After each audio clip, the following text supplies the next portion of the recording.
네, 제 4강 두 번째 시간입니다. 아이디어 발상과 프로토타입에 대해서 살펴보도록 하겠습니다. 먼저 이제 아이디어 발상과 프로토타입을 하기 위해서 제가 이거 어떻게 하면 AI 기반 프로젝트 베이스 러닝에 적용할 수 있을까? 이런 부분에 대해서 좀 질문을 해봤어요. 한 3가지 질문을 만들어 봤는데, 첫 번째는 이제 AI를 활용한 아이디어 확장은 어떻게 할 수 있는가?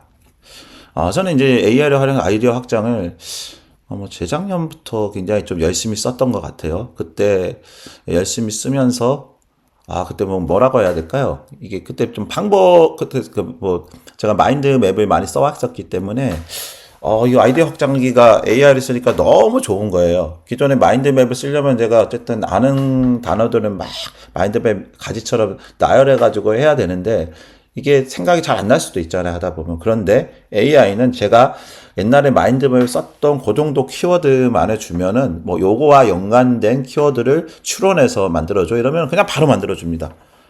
옛날 같았으면 진짜 막 책 읽고 막 열심히 해가지고 이제 며칠 한 달 이렇게 해야 될 일들을 그런 조금만 알고 이걸 활성해서 이런 연관 단어들로 추론해가지고 100개를 만들어줘. 금방 만들어줘요. 그러니까 저는 책 쓰기가 얼마나 쉽겠습니까? 컨텐츠 만드는 거 입장에서.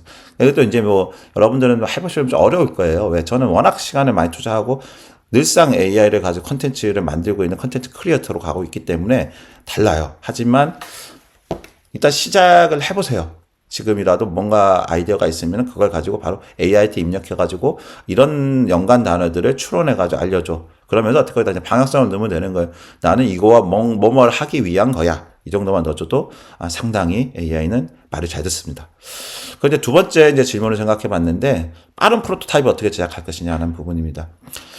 사실 이제 옛날 같았으면은 이런 뭔가 AI를 활용해가지고 서비스를 만들고 한다라는 건 프로토타입 하는 게 너무 어려웠어요. 개발자가 붙어야 되고, 또 돈이 들어가야 되고, 서버가 있어야 되고, 있잖아요. 그러다 보니까 사람 뽑아가지고 하고 그러다 보니까 돈이 많이 들어갔고, 개인이 하기가 좀 어려웠었는데, 연구실이 아니면은.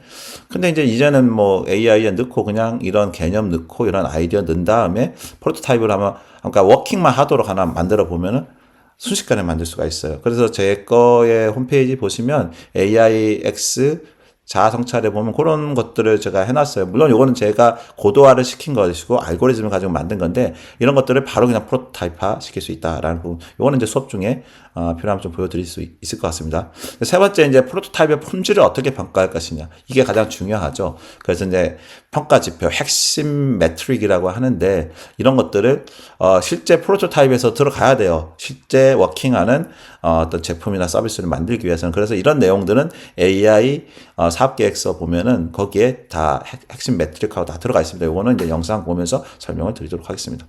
그래서 이제 이 두 번째 장에서는 AI 기반의 아이디어 발상과 신속한 프로토타입 제작 방법 확립이 필요하다는 걸 알게 됐어요. 그래서 이런 문제를 통해 가지고 이런 필요성이 있으니까 이 필요성에 대해서 이제 제가 자료를 좀 정리를 해놨습니다. 자, 먼저 두 번째 장의 4.2장에 대한 요약 영상을 먼저 보도록 하겠습니다. 잠시 후에 또 볼게요. AI와 함께 아이디어 폭발시키고 프로토타입 만들기. 머릿속 아이디어를 어떻게 구체화하고 발전시킬 수 있습니까? 상상을 현실로 빠르게 만들어보는 방법은 없을까요? AI는 아이디어 발상을 촉진하고 프로토타입 제작을 가속화하는 강력한 도구가 될 수 있습니다. 이번 영상에서는 AI와 함께 아이디어를 확장하고 신속하게 시제품을 만드는 방법들을 소개합니다. AI와 함께 상상을 현실로 만드는 여정을 시작해봅시다. 아이디어 발상 단계에서 AI는 우리의 창의성을 증폭시키는 파트너가 될 수 있습니다. AI에게 구체적인 프롬프트를 통해 다양한 아이디어를 요청하거나 기존 아이디어를 입력하고 다양한 방향으로 확장하도록 요청하는 개념 확장을 시도할 수 있습니다. 기존 접근법과 정반대 방향을 탐색하거나 다른 영역의 사례를 유추하여 새로운 관점을 제시하도록 유도할 수도 있습니다. AI는 트렌드 분석을 통해 관련 아이디어를 제안하기도 합니다. 효과적인 AI 활용 아이디어 발상 프로세스는 인간과 AI의 협력을 기반으로 합니다. 먼저 팀 자체적으로 초기 아이디어를 발상한 후 이를 AI에게 입력하여 다양한 방향으로 확장하고 관련 영감을 탐색합니다. AI가 제안한 수많은 아이디어 중에서 인간의 판단으로 가치 있는 것을 선별하고 창의적으로 결합한 뒤 다시 AI를 통해 구체화하고 개선하는 과정을 반복합니다. AI에게 엉뚱한 아이디어를 마구 생성하도록 요청한다면 어떤 창의적인 결과가 나올 것으로 기대하십니까? 아이디어가 구체화되었다면 이를 빠르게 눈에 보이는 형태로 만드는 프로토타입 제작 단계로 넘어갑니다. AI 기술은 이 과정을 획기적으로 가속화합니다. 아이디어 설명을 입력하면 AI가 이를 시각적인 이미지로 변환해주거나 간단한 웹앱 UI 모형을 구현해주거나 기본적인 코드를 생성해줄 수 있습니다. 또한 대화 시나리오 기반의 챗봇 프로토타입 구현이나 컨셉 비디오 또는 스토리보드 자동 생성 등에도 AI가 활용될 수 있습니다. AI는 프로토타입의 충실도 수준에 따라 다양하게 활용될 수 있습니다. 간단한 스케치나 와이어프레임 같은 저충실도 프로토타입 생성부터 클릭 가능한 디지털 목업 같은 중충실도 프로토타입, 실제 제품과 유사한 고충실도 프로토타입 제작까지 AI는 디자인 요소 생성, 기능 구현 보조, 시뮬레이션 등 다양한 방식으로 기여할 수 있습니다. 서비스 흐름이나 비즈니스 모델 검증을 위한 프로토타입 제작에도 AI의 분석 및 시뮬레이션 능력이 활용됩니다.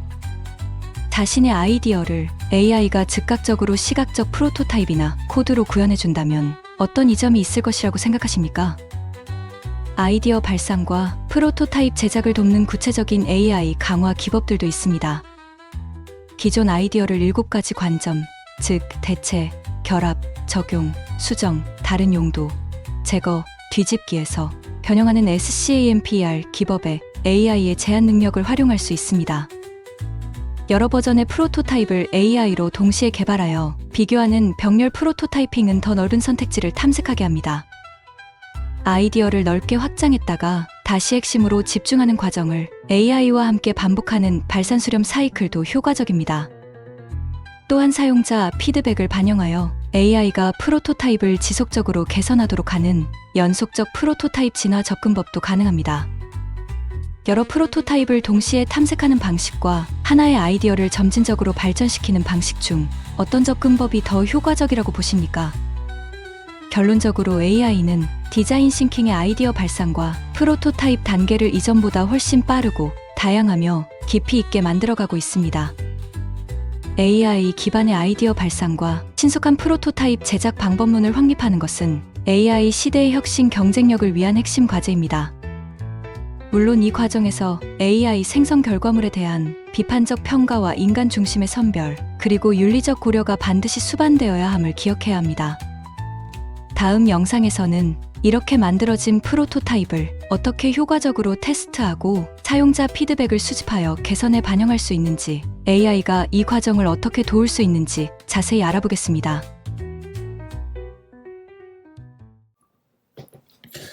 자, 4.2장 아이디어 발상과 프로토타입 실천에 대해서 자세한 강의를 시작하도록 하겠습니다. 자, 그럼 아이디어 발상은 도대체 뭐냐? 아이디어 발상. 실제 보면 이제 아까 이제 명확하게 정의된 문제를 바탕으로 해서 창의적인 해결책을 탐색하는 아이디어 발상과 이를 구체화하는 프로토타입 제작의 실천 방법을 여기서 이제 다룰 건데요.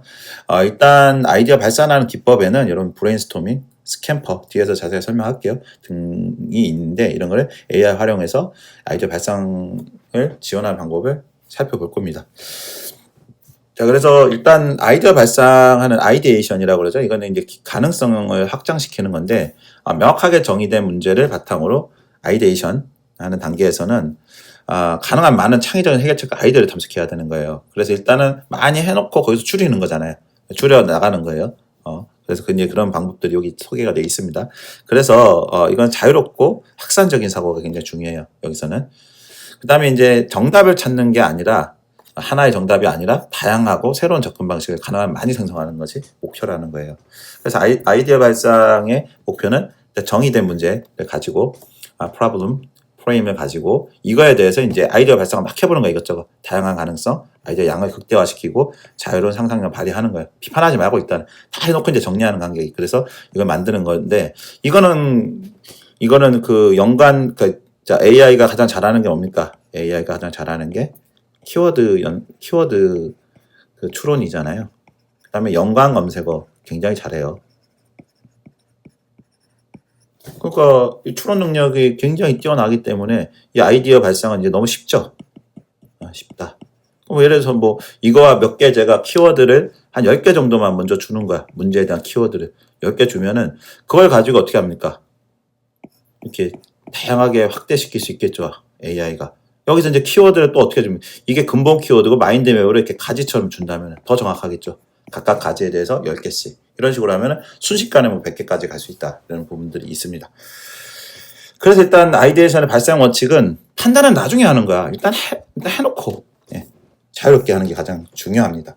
그래서 성공적인 아이디어 발상을 위해서는 이게 자유롭게 조성돼야 되는 거예요. 물론 이제 이거는 원래 방식에서는 사람들하고 같이 했지만 혼자 하는 개념이라면은 AI와 함께 자유롭게 해주면 되는 거예요. AI 자유도를 높게 해가지고 비판하지 말고 일단은 다 해놓고 일단 결과를 가지고 이제 하는 거야. 그래서 뭐 그건 안 될 것 같은데 예산이 부족해 뭐 이미 해봤어 이런 거는 안 되는 거예요.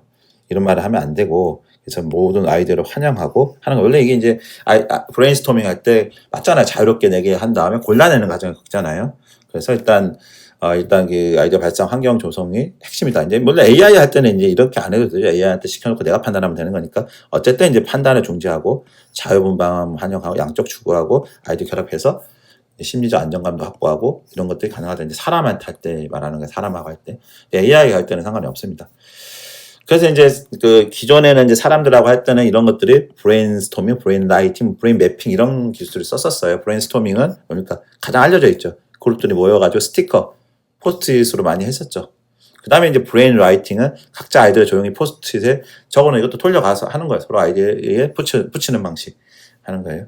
브레인스토밍 할 때 뭐 포스트잇으로 하는 것도 있고 아까처럼 이렇게 토론 자유롭게 의견을 외치고 기록하는 방법도 있고 그다음에 마인드맵을 그리는 건데 이제 아이들의 방사형으로 연결해가지고 확장해 나가는 방법들이 저는 이제 세 개 다 쓰는데 요게 이제 이런 것들이 다 퍼실리테이션 기법에 들어가잖아요. 퍼실 기법이라고 할게요. 촉진이라는 거 촉진. 퍼실리테이터가 촉진자죠. 내 의견을 넣기보다는 이거를 잘 할 수 있도록 유도해 주는 거예요. 유도 방향성을 주고 거기에 됐게끔 스스로가 깨닫게 하게끔 이런 것들입니다. 그래서 이제 보면 이제 이 세 가지가 가장 유명하고 AI가 됐다고 해도 AI하고 이거를 하면 좋아요. AI로 브레인스토밍하고 AI 브레인 라이팅하고 AI로 마인드맵하고 그 기본적인 내용이나 이런 거는 인간이 줘야 된다라는 거죠. 그래서 브레인스토밍은 이제 구두라고 집단에서 막 하는 거예요. 뭐 브레인스토밍은 그러니까 브레인 라이팅 이제 쓴다는 건데 이거를 이제 말로 하는 경우도 있는데 이건 두 개 같이 한다고 보시면 됩니다. 그리고 이제 마인드맵은 이제 시각적으로 이렇게 갈 수 있다라는 부분이에요. 그래서 이제 뭐 역할 연기, 롤플레잉, 스토리보딩도 있는데 뭘 하든 결과가 동일하고요. 옛날에는 이런 거 진행해가지고 뭐 하루 종일 해가지고 브레인스토밍 해가지고 결과 하나 뽑고 이랬는데 이제 이런 거가 사실상 필요가 없어졌죠. 그죠?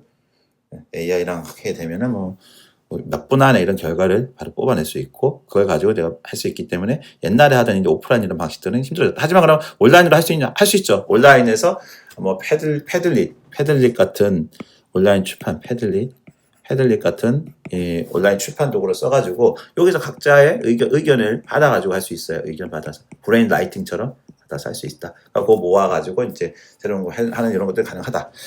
두 번째는 이제 스캠퍼인데요. 실전의 스캠퍼.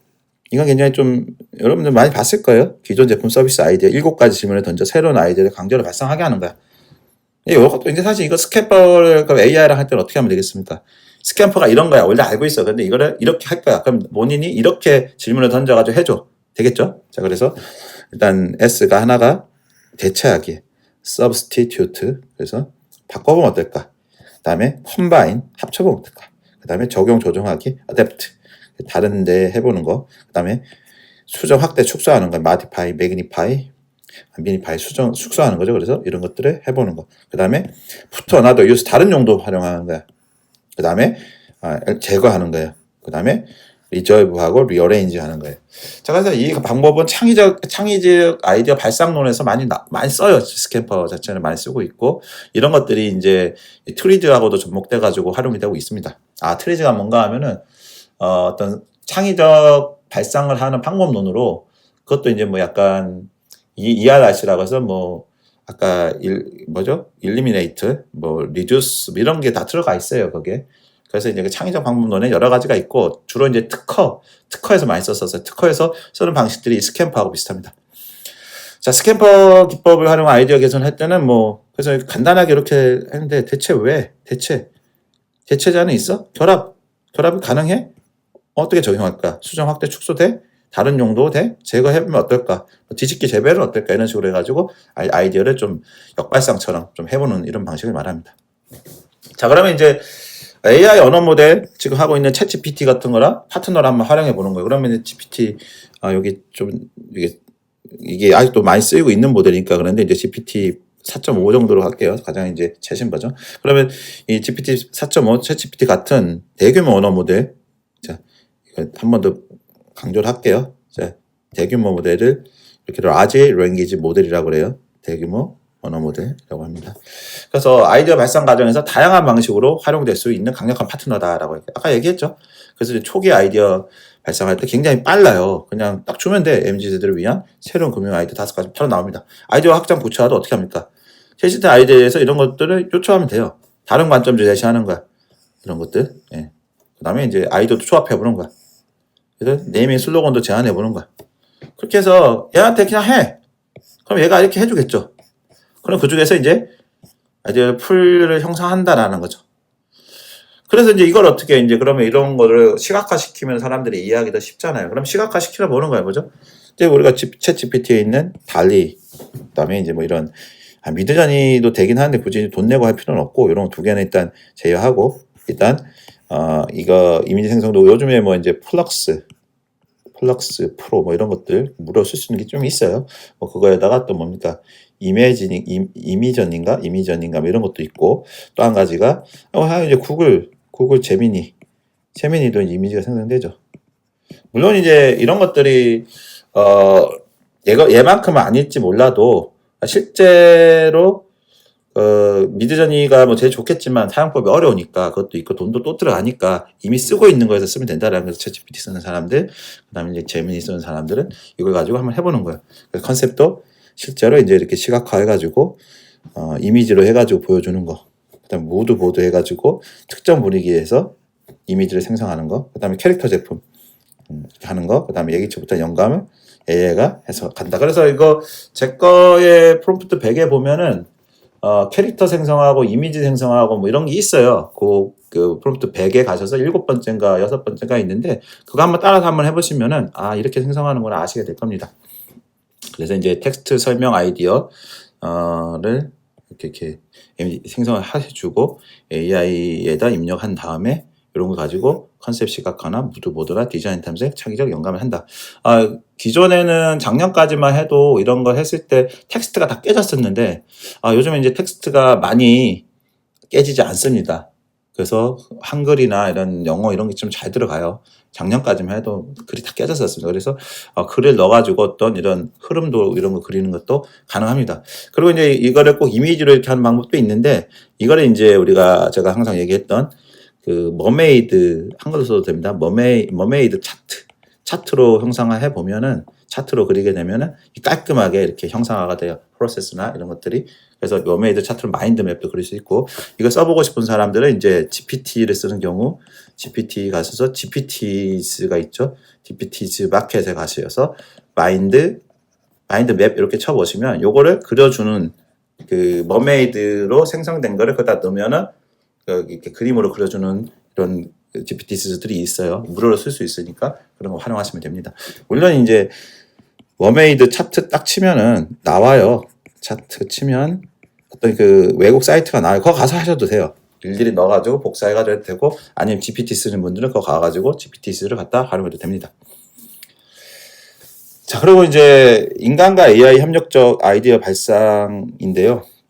그래서 이제 인간의 창의성을 증폭시키는 협력 파트너로 될 수 있다라는 거예요, AI 도구는.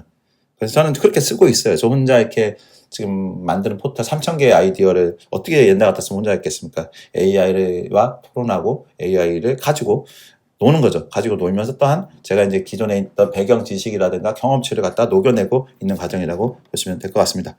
그래서 인간과 AI가 각자의 강점을 발휘하여 아이디어를 주고받는 협력적 아이디어 발상 모델을 구축하는 게 중요한데 저도 그렇게 하고 있어요, 사실은.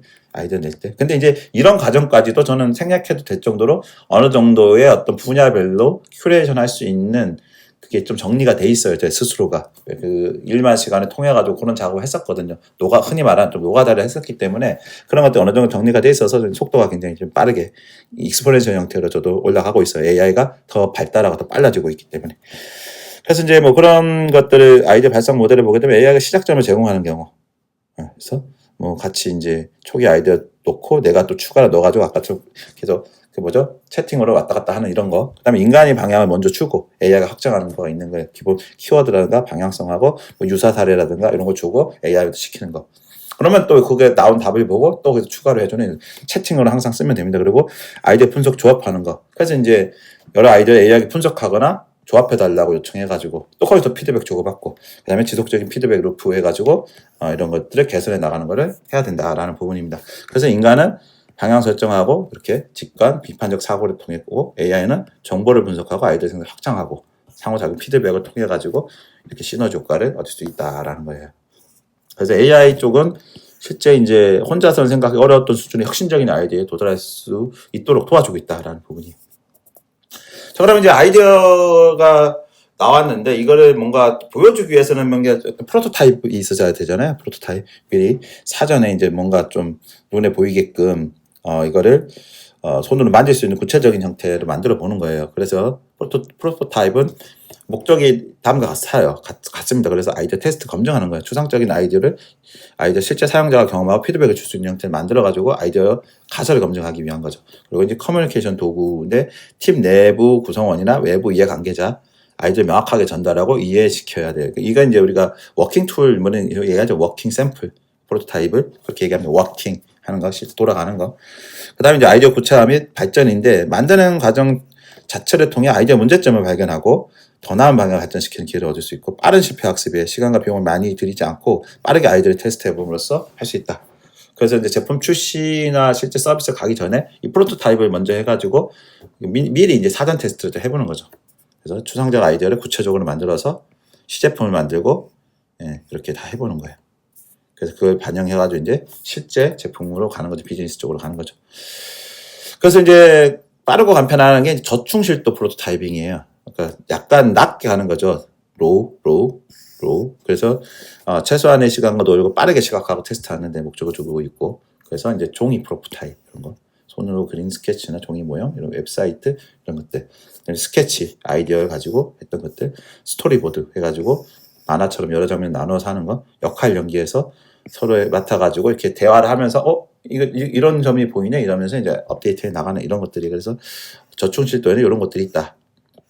이런 스토리보드 빠르고 저렴하게 하고 아이디어 컨셉을 그래서 초기 단계에서 다양한 가능성을 빠르게 탐색하고 사용자 근본적인 니즈에 부합하는 게 검증하는데 매우 효과적이라는 거예요.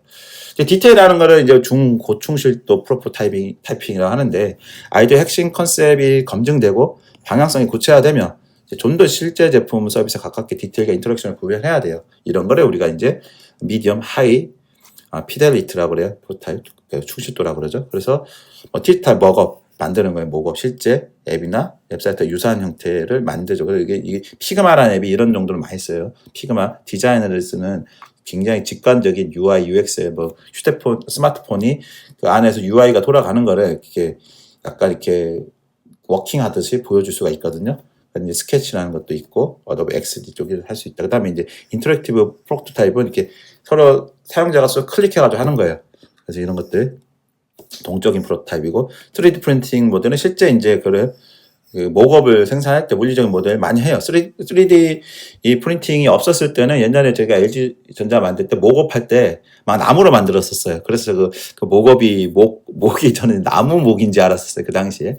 그래서 이제 어쨌든 찍으면 이제 3D 프린팅이 빠르잖아요. 하나 하고 단가도 싸고. 근데 옛날에는 그게 막 수동으로 다 했었기 때문에 굉장히 좀 비쌌었고 힘들었었다. 그런 거 보면 됩니다. 그리고 이제 기능 구현 프로토타입인데 핵심 기능 일부를 실제로 작동하도록 구현하는 것들을 이제 고충실도 프로토타입 예시라고 보면 됩니다. 그래서 이 구체화된 아이디어를 가지고 중고충실도 프로토타입을 디지털 목업, 인터랙티브, 3D 모델, 그런 실제 제품과 유사하게 하고 인터랙션도 구현하고 사용성 테스트 해보면서 이제 최종 디자인 개발 방향을 잡는다라는 부분입니다. 자, 그래서 아이디어 발상과 프로토타입 제작 자체가 디자인 싱킹에서 아이디어를 현실로 만드는 핵심 과정이라는 거예요. 그래서 확산적 사고와 다양한 발상 기법, AI 활용을 통해 풍부한 아이디어를 생성하고 저충실도부터 고충실도까지 적절한 프로토타입을 통해 아이디어를 빠르게 구체화하고 검증 준비를 하는 것이 매우 중요하다라는 거예요. 자, 그래서 이번 장 내용을 다시 한번 쭉 요약을 해보면요. 아이디어 발상 단계에서는 정의된 문제에 대해 비판을 유보해야 되는 거예요. 확산적 사고, 그리고 성공적인 아이디어 발상을 위해서는 이런 것도 중지하고 일단은 발상하게끔 집중하는 거, 긍정적 환경. 실전 발상 기법에는 브레인스토밍, 브레인라이팅, 마인드맵 등이 있다. 그리고 스캠퍼 기준은 대체, 결합, 적용, 수정, 확대, 축소, 다른 용도, 제거, 뒤집기 해가지고 7개 질문으로 개선하는 쪽인 거고, 그 다음에 LLM을 써가지고는 이제 생성, 구체화, 관점, 조합 네이밍들 할 수 있고, 생성 도구로는 어떻게 이제 컨셉 시각화, 무드보드 제작, 디자인 탐색 등을 해가지고 좀 더 와닿게. 그 다음에 이제 인간과 AI가 상호작용해서 서로 협력적 아이디어 발상을 하는 게 중요하다. 프로토타입은 아이들 테스트 검증하고 소통하고 구체화 발전시켜서 빠른 실패 학습을 해가지고 하는 방법이고, 저충실도는 빠르게 하려고 하는 거, 저렴하고 시각화하는 거고, 고충실도는 진짜 좀 돈을 좀 들여가지고 실제 제품처럼 하는 내용이다라는 부분입니다. 자, 여기 실습하는 거는 별도의 영상으로 다시 제가 제공을 할 거니까 이거는 그때 그 영상을 보면서 실제 따라 하시기 바라겠습니다. 자, 린캔버스 기반의 린스타트업 캔버스 기반의 AI 사업 제안서를 사례를 시작하도록 하겠습니다. 자, 여기서 다루는 거는 이제 AI 사회 문제 해결 플랫폼 사업 제안서예요. 그 중에 이제 AI 기반 독거노인 돌봄 솔루션입니다. 요즘에 이제 독거노인들이 고독사가 많이 일어나고 있잖아요. 그리고 초고령화 사회로 가고 있어서 특히 이제 지방에 가보면 빈집들이 많습니다. 할머니, 할아버지들이 혼자 살고 계신데, 이런 분들을 어떻게 그래서 이제 요양보호사라고 하는 직업이 생겨서, 시골 가보면 이제 50대, 이런 분들이, 50대, 60대 분들이, 60대도 이제 젊잖아요. 진짜 70, 80대 되시는 분들 차로 다니면서, 그 비용을 좀 받고 관리를 해줘요. 찾아가는 서비스. 실제 이런 걸 하고 계신데, 지금 이제 베이비 부모 1, 2차 베이비 부모 1,500만 명이 대량으로 이제 은퇴를 했잖아요. 그리고 기존에 있는 노인들이 그러니까 지금 노인 공화국이 되어가고 있어요. 이게 말이 좀 부적절할 수도 있는데 노인 공화국이면 나쁜 건 아니잖아요. 그만큼 이제 고령화가 초고령화 사회로 가고 있고 젊은 층의 인구는 굉장히 줄어들고 있다. 이런 얘기를 말씀드리고 싶었던 겁니다. 그래서 그러면 이런 분들을 돌보는 것 자체가 우리가 사회 문제를 해결하는 거잖아요. 그래서 한번 제가 준비를 해봤어요. 저도 이쪽에 좀 관심이 있었고 제가 이제 이런 빅데이터 프로젝트나 AI 프로젝트 같은 것들은 이제 제안서 쓰는 거를 좀 많이 했었거든요. 그러다 보니까 이런 비슷한 내용들이 많이 있었어요. 그때 이제 생성형 AI가 있기 전에. 하지만 있기 전에도 이런 과정은 똑같이 거쳐서 니즈와 원칙가 있었겠죠. 단 이제 이게 생성형 AI가 오면서 훨씬 더 고도화되고 좋아졌다 이런 차이밖에 없습니다. 자, 그래서 똑같이 목차를 보겠습니다. 그래서 일단은 전체 요약을 하고요. 전체 요약을 하고 이제 문제를 첫 번째 문제를 그 고객들 니즈와 똑같이 얘기했죠. 니즈 원칙 원하는 것이 무엇인지 그리고 열망 이제 이게 갇힌 거죠. aspiration을 해가지고 문제를 이제 정의를 하고 그 문제를 찾아가지고 이제 거기서 어떤 고객에게 할 것인지 이게 린캔버스 방식이잖아요. 그래서 이제 고유 가치를 제안하고 해결책을 만들어냅니다. 그래서 이런 음성 인식 기반 활동 모니터링, 건강 데이터, 챗봇, 지역 사회 서비스 그리고 이제 어떻게 하면 이거를 어떤 성과를 낼 것인지 그리고 어떻게 채널로 이거를 커뮤니케이션을 할 것인지 그리고 비용은 어떻게 돈을 뱉고 비용은 어떻게 설계해 가지고 돈을 벌 것인지 그리고 이제 우리의 차별화는 무엇인지 이제 요약한 펜타곤 모델로 정리되겠습니다. 자, 이 모델은 그래서 한번 쭉 읽어볼게요. 그냥 제가 그래서 AI 기반 독거노인 돌봄 플랫폼 구축을 통해 독거노인은 고독사, 건강 악화, 정보 소외 등의 사회적 문제를 해결하고 삶의 질을 향상시키는 것을 목표로 합니다. 그래서 기존 돌봄 시스템의 한계를 극복하기 위해 AI 기술을 활용하여 비침습적이고 상시적인 모니터링 그리고 건강 데이터 분석 및 정석 케어 그리고 지역사회 연계 통합적으로 제공합니다. 그래서 돌봄이 필요한 노인에게는 안전하고 건강한 생활과 정서적인 안정감을 그리고 가족에게는 안심을, 관련 기관에 및 지자체의 효율적인 돌봄 서비스 제공, 관리 솔루션 제공하는 가치를 창출한다라는 거예요. 그래서 이제 플랫폼은 지자체 및 정부 보조금 기반으로 운영하고 유료 부가 서비스와 뭐 B2B 솔루션 등을 통해 수익을 확보하고 AI 기술 기반 독점 우위를 바탕으로 사회 문제 해결에 기여하고자 합니다. 자, 문제를 보겠습니다. 어떤 기회가 있었냐? 자, 독거노인 인구 증가와 함께 고독사, 건강 악화, 정보 소외 등 다양한 사회 문제가 이렇게 되고 있어요, 지금. 그래서 기존의 대면 돌봄 중심 서비스는 인력이 부족하고 시간적 대역이 와 있어요. 지금 실제 전국적으로 요양보호사도 많이 양성이 됐는데 실제 이제 그 요양보호사 자격증을 딴 사람들이 자기 부모님을 보호하려고 따는 사람들이 많아요. 예, 자기 부모님도 자기가 그 일정 비용을 받고 요양보호를 할 수 있거든요. 찾아가가지고 뭐 이런 활동들이 있는데 그런 사람들이 많은데 우리나라 그 갑자기 이제 X 세대죠. 우리가 70년대 세대, 60년대생은 이제 베이비 부머 세대고 이 세대들도 이제 같이 늙어가고 있잖아요. 그러다 보니까 50대들은 또 잘 안 해 일을. 그럼 60대 이상이 하는데 그러다 보면 젊은 사람이 없는 거예요. 그러다 보니까 요즘에 이제 정부가 젊은 베트남들 그 요양 간호사 대체 인력으로 뭐 보건 쪽으로 해가지고 한국에 와서 우리 농촌에 있는 이런 분들을 관리하려고 하는 시도가 이루어지고 있어요. 어쨌든 간에 이제 그런데 이 부분이 사람만 가지고 할 수 없잖아요. 그러면 뭔가 이제 이상 징후 같은 거 패턴을 분석해가지고 이상 징후 찾고 하는 건 AI가 제일 잘하는 거잖아요. 그리고 이제 생성형 AI한테 페르소나 주고 그 어떤 캐릭터를 부여해가지고 대화 상대하고 뭐 같이 말동무 해주고 이런 게 다 가능하잖아요.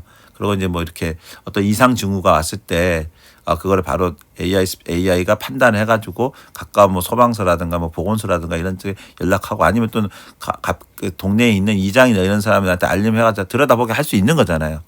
실제 이제 저희 시골집에 가 보면은 이게 노인 일자리 중에 이런 게 있어요. 그게 똑같이 노인인데 좀 이제 걸어 다닐 수 있는 분들이 있잖아요. 이런 분들이 한 달에 한 30만 원 받아요. 그래서 일주일에 몇 번씩 혼자 사시는 분 집에 찾아가서 그분이 살아 계신지, 뭐 그다음에 대화도 해주고, 뭐 이런 것도 안내도 해주고, 말동무도 해주고, 뭐 이런 걸 해요. 그래서 해서 진짜 대면으로 하고 있는데 그럼에도 불구하고 24시간 모니터링이 안 되잖아요.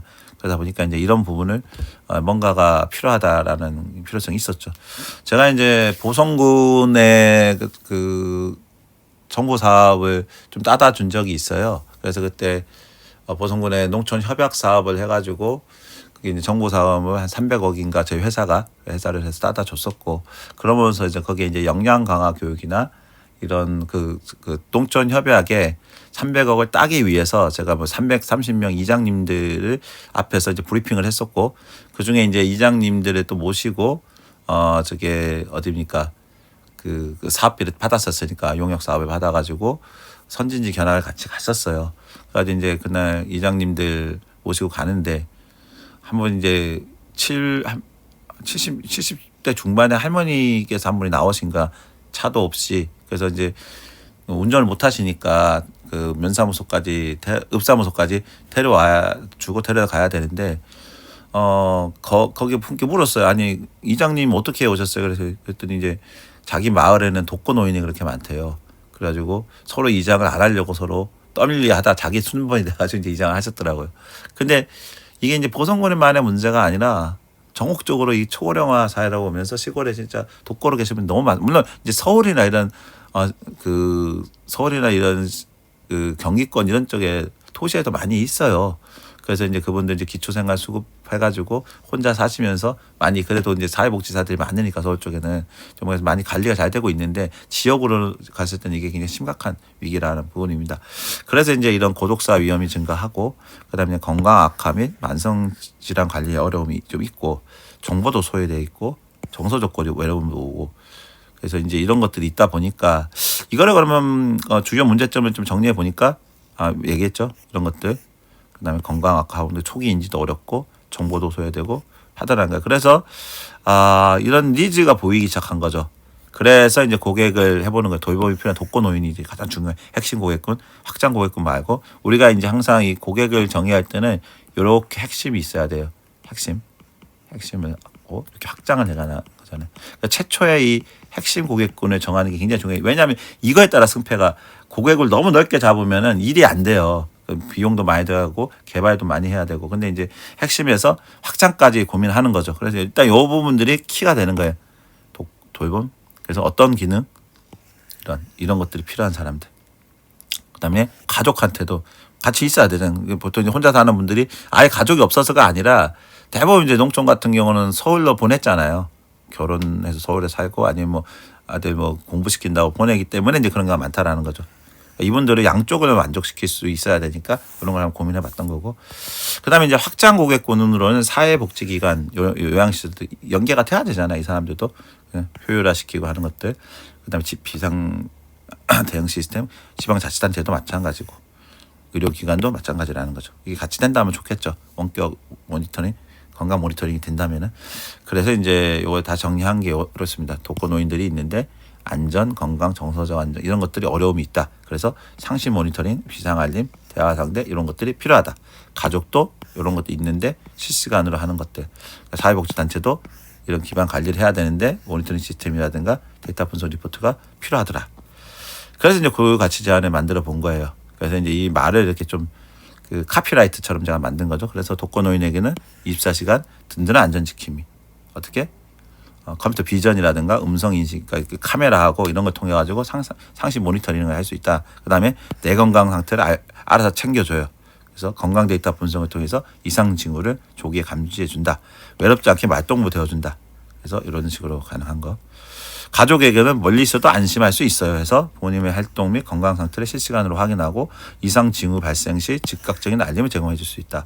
그리고 사회복지기관에게는 더 많은 어르신을 더 효율적으로 돌볼 수 있어요. 해서 이렇게 비상 대응체 강화하고 데이터 분석을 한다.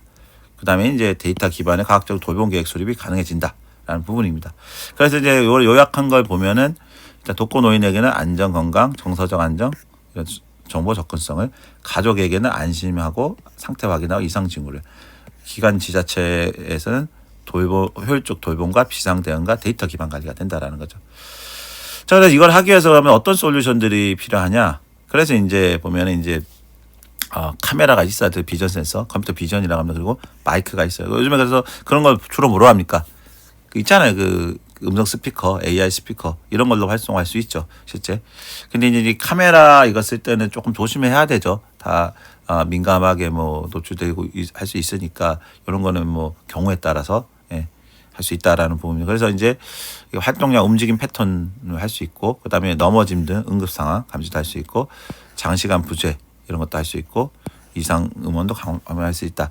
그래서 뭐 이런 비전 센서 있는 거는 카메라가 전체 모습을 하지 않더라도 실제 뭐 있잖아요. 그 큰 흐름 같은 거만 이렇게 볼 수, 이렇게 흐릿한 카메라 만들 수 있잖아요. 예, 그런 걸 해서 할 수 있다라는 부분입니다.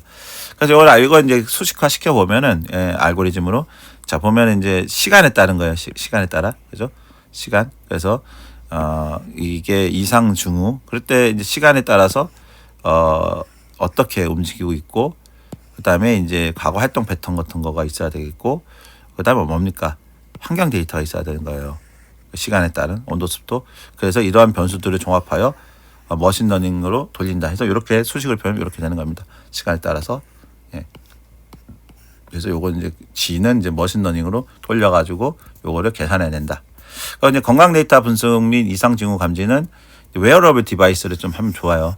그래서 이제 스마트워치 같은 거나, 스마트워치는 너무 크니까 어쨌든 뭐 스마트 링이라든가 스마트 목걸이라든가 스마트 팔찌 같은 걸 해가지고 이제 생체 신호 모니터링을 하고, 팔찌가 제일 좋겠죠.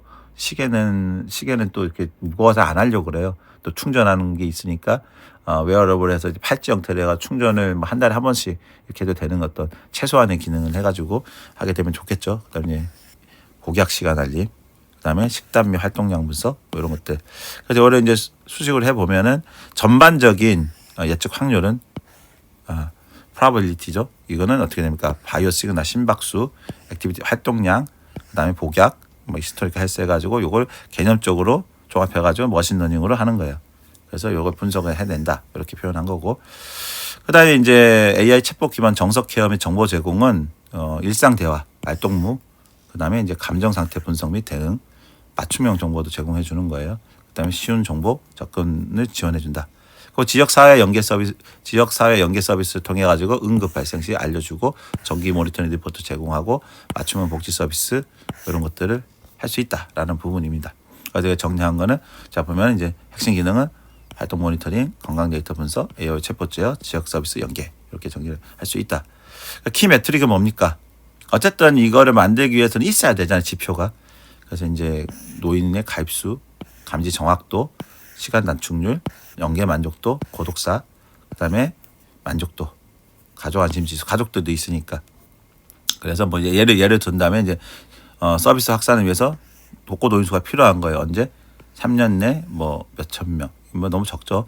안전 건강은 이상 징후하기 때문에 지금 감지 95%, 응급 상황 알림도 1분 이내, 챗봇 주간 평균 대화가 주간 평균 30분 이상, 사회적. 그래서 이런 식으로 예시를 정확하게 들어가지고 정리하면 주면 좋습니다. 자, 그래서 이제 채널은 그러면 어떻게 할 수 있냐? 그래서 일단 지자체 사회복지기관 협력이 굉장히 중요하잖아요. 연결을 해야 되고 복지관 경로당도 연결해가지고 해야 되고 의료기관 및 보건소 시골에 이제 면 단위로는 보건소가 대다수 있거든요. 아주 작은데 과소한 데는 말고요. 예. 위에 이제 홍보도 하고 가족 대상 정보 제공하고 뭐 이런 쪽에 하나 더 넣는다면 이제 대한 노인회가 돼 있겠죠. 대한 노인회하고 해가지고 같이 하는 것도 괜찮습니다. 거기서 하는 이제 100세 신문이라든가 이런 게 신문에 나오니까 그런 쪽에 채널을 같이 활용하면 좋다. 일단 코스트 스트럭처에서는 이제 뭐 이런 비용들이 들어간다예요. 이런 거가 좀 생각보다 비쌀 수 있어요. 그래서 이거는 관에서 해야 될 사업이다라는 부분입니다. 보건복지부 사업 쪽으로 괜찮겠죠. 그래서 AI 소프트웨어 개발 그런 비용들, 그다음에 하드웨어, IoT 아까 얘기했던 밴드, 스마트 밴드 이런 거, 서버 이런 거, 그다음에 인건비, 그다음에 마케팅, 지역 연계하고 이런 것들이 이제 필요하다. 요거는 뭐 수익 모델 자체를 보는 사업보다 사회 문제 해결이니까 공익 사업이 되겠죠. 그래서 일단 뭐 보조금으로 가야 되는 거고 만약에 이제 민간 위탁이 됐다면은 뭐 유료로 해가지고 프리미엄 서비스는 할 수 있겠죠. 그다음에 B2B로서도 할 수 있고 데이터 활용해가지고 판매도 할 수 있고 CSR 프로그램 연계 후원금도 확보할 수 있다 이렇게 보시면 됩니다. 그래서 요거 총 수익의 개념을 보게 되면은 토탈 수입이에요. 정부 보조금, 그다음에 유료, B2B 데이터 활용 수익, CSR 연계 수익 해가지고 이렇게 정리해 볼 수 있겠습니다. 자, 그럼 차별화는 뭘까? 그래서 AI 기반으로 이렇게 비침습적이고 상시적인 모니터링 기술을 하는 거예요. 그래서 AI 분석을 통해 사생활 침해 최소한으로 하면서 하는 거죠. 그리고 축적 데이터 기반의 예측 정확도, 그리고 지역사회 돌봄 네트워크와 긴밀한 연계, 그리고 노인 친화적 인터페이스 및 AI 챗봇을 넣는 거예요. 자, 이렇게 정리가 되는 거죠.